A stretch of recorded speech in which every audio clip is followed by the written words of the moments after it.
The second condition concerns the good fortune required to be a Theravada sage and includes taking the 3 refuges, abiding by precepts, laws, and customs, and behaving in a proper and dignified manner. Mahayana Buddhism is based on the foundation of Theravada Buddhism, which was introduced into China during the Sui and Tang dynasties 1,300 years ago. But it soon gave way to Mahayana Buddhism.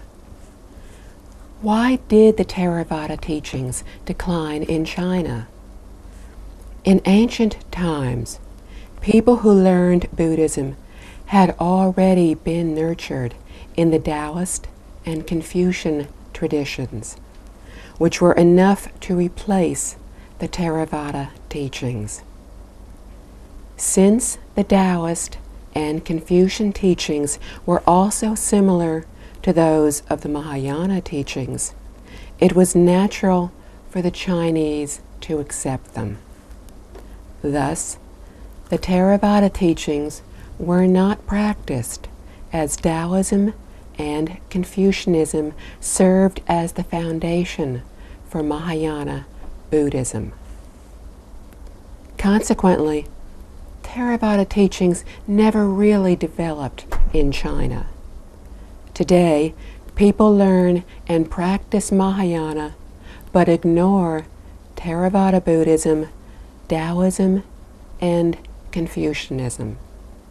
This is similar to ignoring the foundation and first floor when building a house. Such an attempt will not work because the house would be a cabin in the sky. This is why we see so few Buddhist successors today. Theravada Buddhism is established on a human heavenly basis, which includes being filial to our parents, respectful to our teachers and elders, compassionate to all others, and diligent in practicing the 10 good conducts. With this base, we can meet the criteria to begin learning and practicing Buddhism. To be a Buddhist practitioner, after we have acquired basic understanding, we may pay respect to the teacher and take the 3 refuges of the Buddha, the Dharma, and the Sangha, the 5th principle of the 3 conditions. We pay respect to Buddha Shakyamuni and express the wish to follow his teachings for the rest of our lives. From this point on, we will have the standards for changing our thought, speech, and behavior. Taking refuge in the Triple Jewels is to take refuge in the Buddha, the Dharma, and the Sangha. In ancient times, everyone understood the meaning of the Triple Jewels. However, today, many people misunderstand the meaning.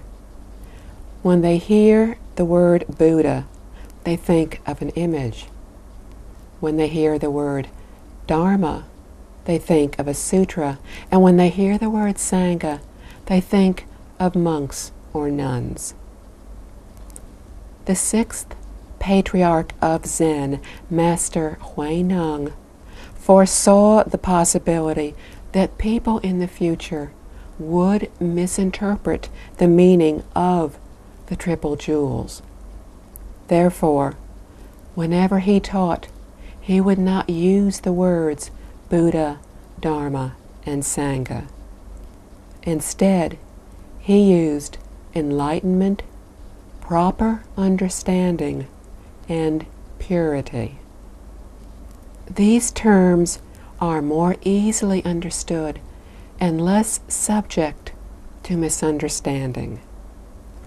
They are called the triple jewels of self-nature, which are the true principles for us to follow. If we become misled here and follow an individual master, we will remain misled from now on. If this happens, how can we achieve any real attainment? When we take refuge in the triple jewels, we first return to and rely upon the Buddha. For uncountable eons, we have been wandering helplessly and hopelessly in the 6 realms.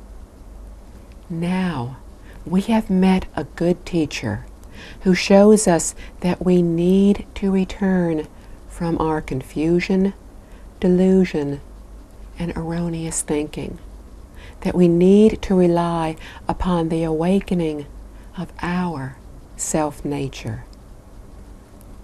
Our self-nature was originally awakened, so the Buddha that we rely upon is not to be found outside of ourselves, but is innate to our self-nature. The Pure Land School teaches that Buddha Amitabha and the Pure Land are already within our self-nature. Buddha Amitabha, Buddha Shakyamuni, and all Buddhas manifest from our self-nature. Therefore, what we rely upon is the Buddha or awakening of our self-nature. From now on, we should be awakened and never again be deluded or filled with attachments. For if we do, then we will have not turned back. Next, we return to and rely upon the Dharma, of which our thoughts and viewpoints of life and the universe completely accord with the one true reality.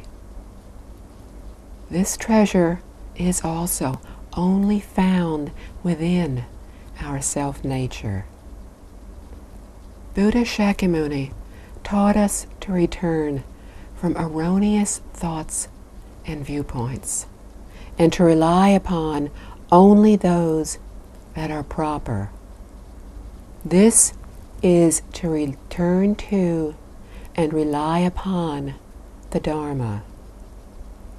The Buddha did not tell us to blindly follow him, but rather to be a dauntless, independent individual and to find the truth for ourselves. Next, we return to and rely upon the Sangha, which represents purity of the 6 senses of sight, sound, smell, taste, touch, and idea. Most of us will find that our 6 senses become polluted when they encounter external surroundings. When these are pleasing, we develop a heart of greed, which is pollution. When these are displeasing, we develop a heart of resentment and anger, which is also pollution. We need to remember that the 5 desires of wealth, lust, fame, food or drink, and sleep, and the 7 human emotions of joy, anger, sorrow, fear, love, hate, and desire are all impurities of the heart. The Buddha told us that originally our self-nature was pure, was without impurity. we need to eradicate all impurities and rely upon our pure heart. This is to return to and rely upon the Sangha. In summary, taking refuge in the Buddha means being awakened and not deluded. Taking refuge in the Dharma means having proper viewpoints. Taking refuge in the Sangha means being pure and not polluted. These are the triple jewels of the self-nature that the Buddha taught us for our practice: awakening, proper viewpoints, and purity. From now on, we need to forget our past and return to and rely upon these triple jewels and use them to correct our thoughts, speech, and behavior. When we attain one of the three refuges, we achieve the other two as well. Think about it. Will an awakened person have erroneous viewpoints? Will this person have an impure heart?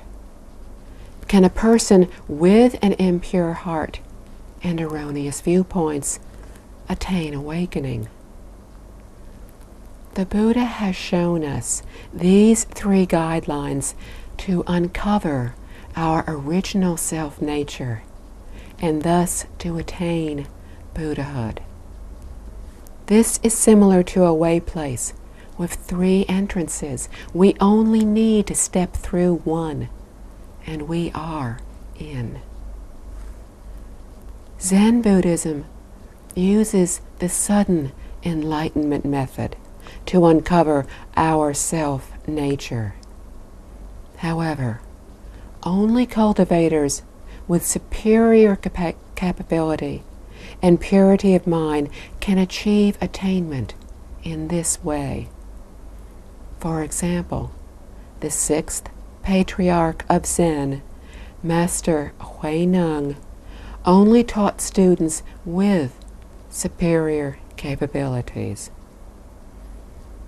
Other schools, such as the Tiantai, Flower Adornment, and Three Sastras Discourse School, use the proper thoughts and viewpoints method by correcting thoughts and behavior by following the guidelines in the sutras. However, this requires endurance and much practice because achievement takes a long time and we have to study many sutras. The Pure Land and Tibetan school, however, emphasize practice through purity of mind through cultivation. It is logical that these two schools are popular today in this Dharma ending age. However, the Pure Land school does not require superior capabilities or a long period of time for practice, as it stresses the Buddha name chanting method to achieve purity of mind. It is much easier to practice and thus to reach attainment in than the Tibetan school. Again, although the doors to the way place are different, each of them will grant us entry. Therefore, all methods are equal, and the methods of enlightenment, proper thoughts and viewpoints, and purity are in essence the same. Thus, we need to have a clear understanding of the triple jewels of self-nature and to know which method to choose as the basis for our individual practice. Only in this way will we find genuine refuge. Otherwise, we will remain ignorant of where to take refuge and upon what to rely. Although we may now have more understanding of the triple jewels, we may still be confused as to how to practice them in our daily lives. Each school has its own representations of the triple jewels. For example, in the Flower Adornment School, there are Vairocana Buddha, the Flower Adornment Sutra, Manjushri Bodhisattva, and Universal Worthy Bodhisattva, and the 41 great Bodhisattvas respectively. They are our role models to emulate. The triple jewels of the Tiantai school are Buddha Shakyamuni, the Lotus Sutra, and the Bodhisattvas named in the sutra, respectively. In the Pure Land school, they are Buddha Amitabha, the Infinite Life Sutra, the other 4 sutras, and 1 sastra or commentary. Guanyin Bodhisattva, Great Strength Bodhisattva, Manjushri Bodhisattva, and Universal Worthy Bodhisattva, respectively.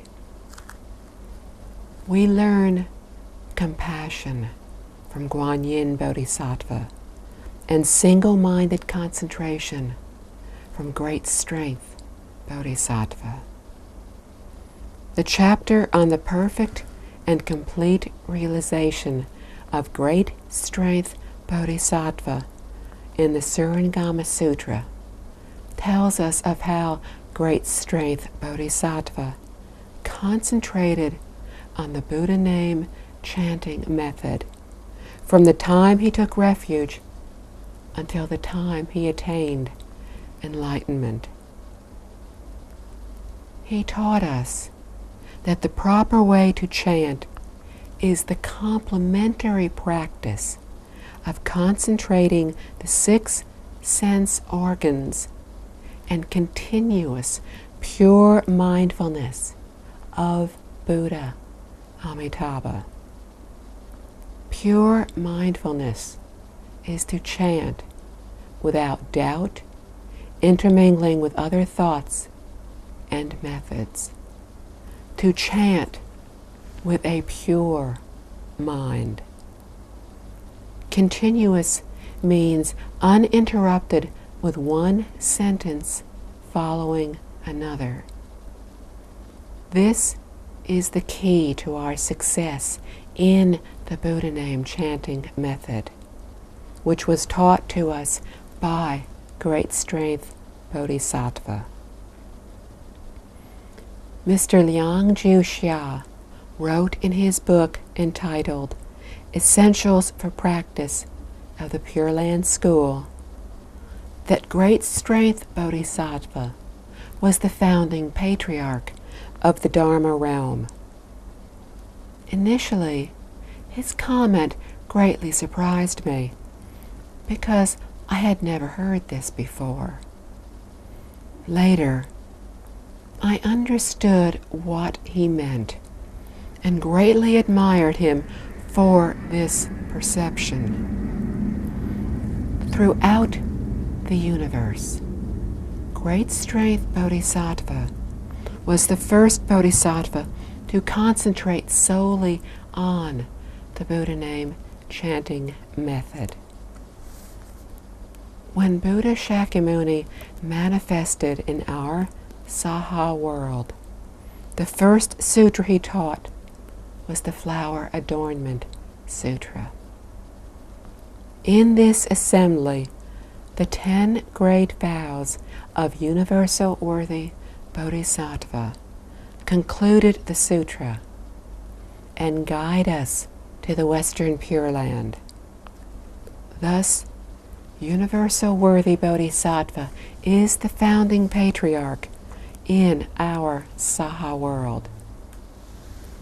Then, after the Infinite Life Sutra was introduced into China, Master Hui Yuan of the Eastern Jing Dynasty, approximately 1600 years ago, built a cultivation hall and gathered together 123 fellow practitioners. They exclusively studied the Infinite Life Sutra and practiced the Buddha name chanting method. Therefore, the 3 founding patriarchs of the Pure Land School are Great Strength Bodhisattva of the Dharma realm, Universal Worthy Bodhisattva of the Saha world, and Master Hui Yuan of China. Years ago, my late teacher, Mr. Bingnan Li of Taichung, Taiwan, suggested that I should introduce Pure Land Buddhism to the West. I established a way place in Dallas, Texas, and called it the Flower Adornment Society, the same name I had used in Taiwan. When I brought statues of Buddha Amitabha, Guanyin Bodhisattva, and Great Strength Bodhisattva from China, they were too small for the 21-foot hall. I thought that it would be better to have larger paintings with Western features to introduce Pure Land Buddhism to the West. Just one day before my departure for Texas, I received some paintings with the request that they be taken to Dallas. I still do not know who the donor was. The paintings were of Buddha Amitabha, Guanyin Bodhisattva, and Great Strength Bodhisattva. But what a surprise! Buddha Amitabha had Indian features. Guanyin Bodhisattva had Chinese features. And Great Strength Bodhisattva had features that resembled a Westerner. The donor had the same idea that I had. The Western features of the founding patriarch of the Dharma realm symbolized the arrival of Pure Land Buddhism in the United States. Thus, the first Pure Land Society was set up in the West. Mr. Liang Ju Sha had been the first to suggest that a Pure Land Society be formed. But it was not to be in China, but rather in Texas. The triple jewels are represented by images of Buddhas, sutras, monks, and nuns. They are to remind us of the need to return and rely on the triple jewels of our self-nature. When we see images of the Buddha, they remind us to be awakened and not deluded when interacting with people, matters, and objects. Without this daily reminder, we will remain confused and wrapped up in worldly affairs. The sutras are to be recited daily, but not for the benefit of the Buddhas. We recite them as another reminder of how to cultivate our mind and how to properly interact with people, matters, and objects. For example, our daily conduct is an expression of the Infinite Life Sutra when we emulate the qualities which are found within it. The image of a monk or nun, whether or not he or she has abided by the precepts, reminds us to keep our 6 senses from being polluted. We need to understand that we do not take refuge in the individual who pass on to us the meaning and the cultivation guidelines of the Triple Jewels of awakening, proper thoughts and viewpoints, and purity. Although there is an uncountable number of methods, their objectives are all the same. As is often said, all roads lead to Rome, and all methods are the same. Pure Land practitioners should never criticize Zen or Tibetan Buddhism or any of the other schools. Why? Because their objectives are the same as ours. They simply follow different methods. This is similar to our taking a bus while others choose to walk. We cannot say that they are wrong when all roads lead to the same destination.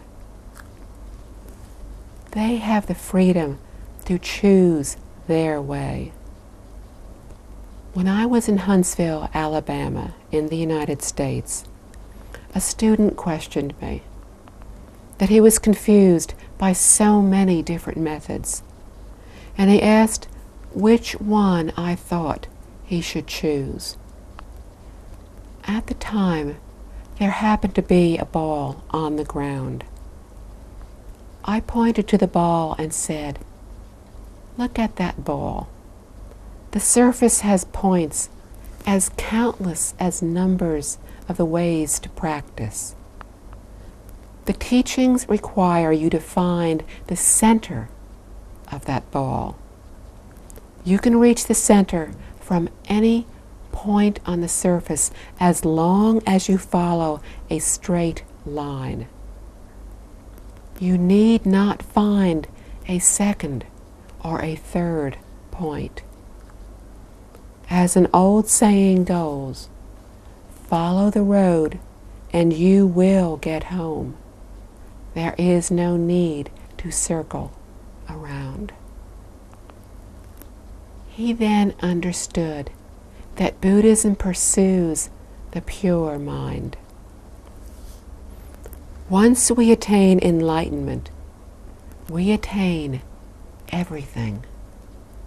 Therefore, no matter which method we choose, the key to success is concentration on one method. So long as we adhere to our chosen method, we will achieve deep concentration, attain wisdom, and uncover the self-nature of great perfection. From all this, we can see how important the Triple Jewels of self-nature are to us. Monks and nuns are the treasure of the Sangha. We need to respect all of them.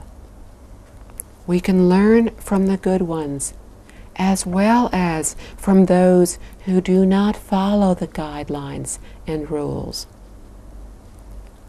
We emulate the former and use the latter to serve as negative examples. If we fail to understand that taking refuge in the Triple Jewels does not mean following a certain person, then there will be most serious consequences as we fall into the Avicii hell. Why? Throughout the universe, there is only one Sangha, an integral entity. The Sangha in our present world is just a part of this whole. We should not take refuge in and follow only one individual monk or nun and regard that person as our only teacher and not respect any others. By doing so, we will be splitting and sowing discord among the Sangha. The fifth of the 5 deadly offenses of murdering our father, murdering our mother, causing a Buddha to bleed, killing a Bodhisattva or Arhat, and disrupting the unity among the Sangha. Therefore, it would be even worse to choose a certain monk or nun for refuge than not to take refuge at all. Furthermore, we only need to take refuge one time. It does not accomplish anything to take refuge from one person this time and then another person the next time. We may think that we can get more protection if we follow many monks and nuns. However, as the saying goes, a clay idol crossing a river cannot protect himself. Nobody can protect us. Only when we take refuge in the triple jewels of our self-nature can we protect ourselves. Some of those here today may have gone through a taking refuge ceremony. If now those who have done so have a clearer understanding, then they can properly take refuge in the proper jewels by following the principles of awakening, proper thoughts and viewpoints, and purity. The 6th principle of the 3 conditions is abiding by the precepts, laws, and customs. Of all the precepts, the most important are the basic 5 precepts. My late teacher, living Buddha, Master Zhang Jia, once said, "The 3 refuges and the 5 precepts are so essential that all Buddhist cultivators need to abide by them every moment." Then he explained further, "It is like a train ticket for you to get from northern Taiwan to southern Taiwan. From the moment you board the train until you exit, you must hold on to that ticket. You must not lose it, for you have to show it when you depart the train." Taking refuge in the Triple Jewels and the first 5 precepts are as important to you as that train ticket.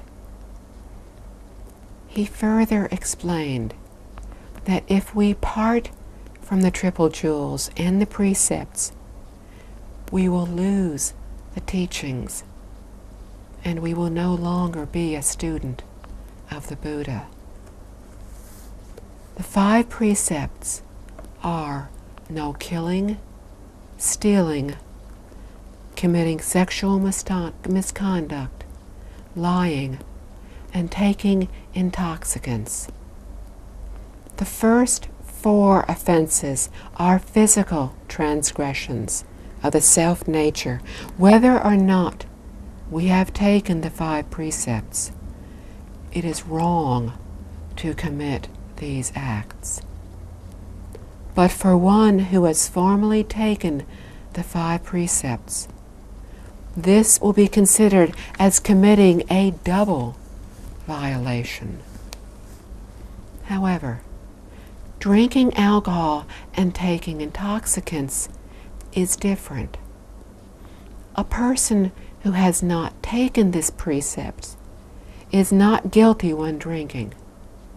However, a person who has taken the precepts and then drinks will have broken this precept. The purpose of refraining from intoxicants is to prevent us from committing the first 4 transgressions while under the influence. Therefore, intoxicants in themselves are not wrong. This is an example of why we need to understand the purpose of the Buddha's precept setting, its function, and its benefit.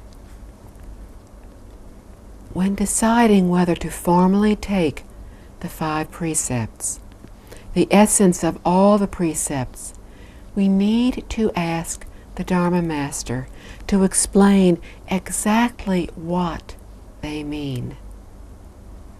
Only then will we know if and how to abide by them. Merely reading a book on the precepts does not necessarily ensure our commitment to keeping them. Some people have complained that there are too many precepts and that it is too easy to violate them. Thus, they abandon abiding by the precepts. This is why most people prefer reading or listening to talks about the sutras while avoiding those on precepts. We need to remember that precepts guide us in our behavior and are the proper conduct of all Buddhas. If there were no precepts, there would be no Buddhism. If there were no courtesies, there would be no Confucianism. Merely reciting the sutras without practicing the teachings within will result in our not receiving any of their benefits. True learning lies in practice, and the precepts represent the practice of Buddhism. Thus, abiding by the 5 precepts becomes the standard for our daily lives and the guidelines for us to attain proper enlightenment. When the Buddha was in our world, he was joyful and open-minded, whether taking part in daily life or teaching. And it was this joy and energy that affected people and attracted them to Buddhism. It is not meant to bind us, but to benefit all beings by bringing them joy and happiness. The formation of the precepts was to show us the right way to attain a happy and fulfilling life. A good illustration is my late teacher, Mr. Bing Nan Lee, who lived a simple and frugal, yet happy life. For decades, he only ate one meal a day. But whenever he was invited out for dinner, he accepted. On several occasions, he invited me to accompany him. Since I had been practicing the precept of not eating dinner for years, I felt very uncomfortable when being invited. Mr. Lee simply said to me, "Come with me. Come with me." Later he spoke to me. "With this attachment, you will not be able to help people." Why? Because if you intend to help them, you first must make them happy. Eating this dinner is not violating the precepts, but rather is lifting them. They invited you with good intentions. If you reject their invitation, they will look upon you as being closed to reason. Then they will not only reject Buddhism, but will also tell others that we practitioners are arrogant and look down upon others.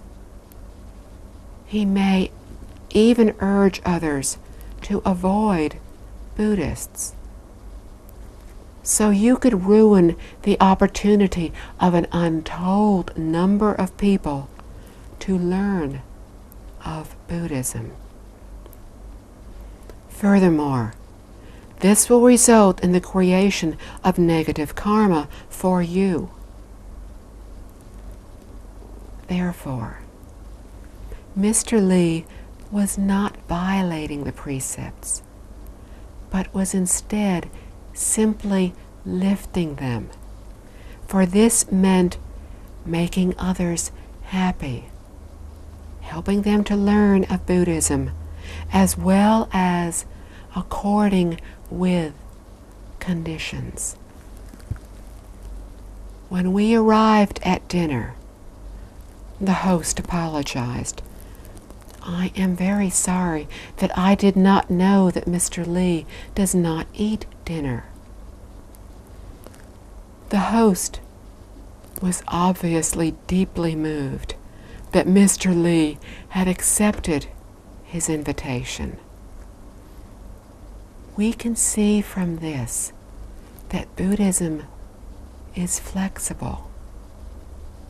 However, it would have been entirely different if Mr. Lee, or one who practices this precept, had wanted to eat something in the evening. Many years ago, when I was young, a friend told me a story about himself.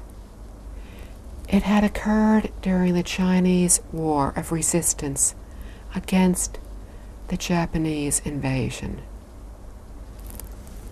After the fall of Nanjing, some Japanese soldiers chased the individual and two of his friends. The three fled to a temple and were saved by an old monk who shaved their heads, gave them monk's clothing to put on, and told them to blend into the large assembly of monks. When the Japanese soldiers arrived at the temple, they could not find the three. They were unable to find them, and thus they soon left. Thus, the three were saved. When the war was over, the friends returned to Nanjing, wishing to repay their thanks to the old monk. They invited him to a lavish banquet. He arrived to find the table laden with chicken, duck, pork, and fish. All of a sudden, they remembered that the old monk was vegetarian. They were extremely upset over their mistake and did not know what to do. But the old monk acted like there was nothing unusual, and picking up his chopsticks, invited everyone to sit down to dinner. The three friends were greatly moved. Did the old monk break the precepts? No. His behavior followed what is said in the sutras. Compassion and kindness are the basis of Buddhism, and skillful means are the method. He had used the first of the 4 beneficial methods, making others happy. The old monk was moved by their gesture and did not blame them for their honest mistake. He had used the same method that the bodhisattvas use to help people through the Dharma doors. If the monk had been angry, he could have easily ruined their interest in Buddhism. But he was wise enough to use the opportunity to help guide 3 people. Therefore, we again see that Mahayana Buddhism is highly flexible as it accords with the existing circumstances. Let's look at strictly abiding by the precepts. The 5 precepts are the heart, the essence of all the precepts. Expanding further, we follow all the precepts as set forth by Buddha Shakyamuni, as well as the social norms, customs, rules, and laws in every country. When in China, we follow Chinese customs, rules, and laws. When in the United States, we follow United States customs, rules, and laws. In other words, precepts are rules we need to follow in our daily lives. The modern conveniences of transportation and communication have greatly increased opportunities for travel to different countries and regions of the world. We need to follow the advice of when in Rome, do as the Romans do. This is called strictly abiding by the precepts. Many of the precepts taught by Buddha Shakyamuni were appropriate for that time, but are no longer suitable for today. Why? Our manner of living, dressing, and eating are totally different from those of India several thousand years ago. For example, of the 250 precepts for monk, 10 rules on the etiquette of dressing are totally unsuitable for today, as ancient Indians dressed differently than we do. Eating is another area that has changed considerably. Therefore, when we study and recite the sutras on the precepts today, we are learning the spirit of the law and not just the letter.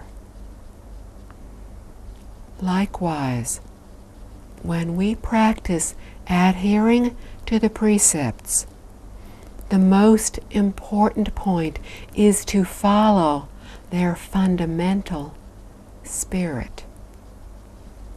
Do nothing that is bad. Do everything that is good. To do nothing that is bad is directed towards us. This is a Theravada precept to develop self-discipline and is to be followed conscientiously.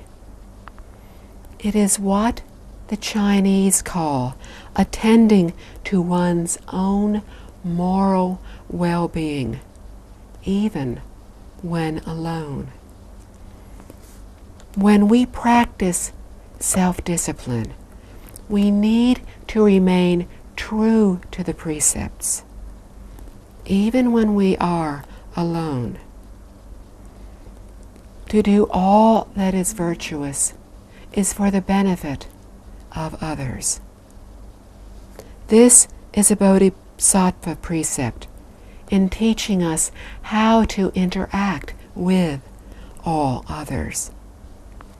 Precepts are the criteria for distinguishing between good and bad. Because of the differences in the political system, philosophy, and cultures, the precepts need to be modified when Buddhism was introduced into China. The rules established by Master Baizhang in the Tang Dynasty were the modified versions adopted for China at that time. However, the essence remained unchanged. This is similar to a state revising the laws from time to time. As new situations arise, it becomes necessary to amend some articles, but the principle remains the same. In China, way places in every province and region have their own version of the precepts. They need to mesh with local conditions for people to follow them. This is simply a modification. If it is not done, then Buddhism will not survive. Only through this updating and modification will it be vital and constantly renewed, allowing it to be accepted and practiced around the world. The Buddha told us that if we can abide by the precepts and laws, we will have a tranquil body and mind, which will allow us to be free from worries and fears. Deep concentration arises from tranquility. Therefore, the precepts are essential to self-cultivation. If we break the law or the precepts, then our conscience will be plagued by guilt, even if no punishment is meted out. Moreover, even if we avoid worldly retribution, there is no way to avoid karmic retribution. When our body and mind are disturbed, we cannot concentrate on our practice. To practice successfully, we need to be tranquil. It is said, precepts or self-discipline lead to deep concentration, from which wisdom arises. In summary, the second condition, including abiding by the precepts, is a Theravada act of merit and is the basis for practice. The seventh principle of behaving in a proper and dignified manner means we act appropriately for the circumstances we are in. We act from the heart of sincerity and respect for all beings, animate and inanimate, to accord with social etiquette. The third condition concerns the good fortune required to be a bodhisattva and includes generating the Bodhi mind, deeply believing in the law of cause and effect, reciting and upholding the Mahayana Sutras, and encouraging others on the path to enlightenment. The eighth principle is generating the Bodhi mind. Chinese Buddhists primarily practice Mahayana Buddhism and wish to develop the Bodhi mind, the awakened mind that is genuinely free from delusions. It is the awakened mind that realizes that this world is full of misery and suffering. It is the compassionate, the sincere mind, with every thought to attain realization for self and others. The Buddha told us that suffering exists throughout the world, throughout the 6 realms. Not only is the human life one of suffering, but the heavenly life as well. The sufferings of the human realm are so numerous that it would take hours to describe them. Simply said, they are the 8 sufferings of birth, old age, sickness, death, hardships, the inability to have what we want, being parted from those we love, and finding ourselves in the presence of those whom we resent or even hate. A person who has been born into the form heaven is one who has accomplished deep concentration, as well as having severed the 5 desires for wealth, lust, fame, food or drink, and sleep. In this realm, there is no suffering arising from external circumstances, such as famine, storm, sickness, etc.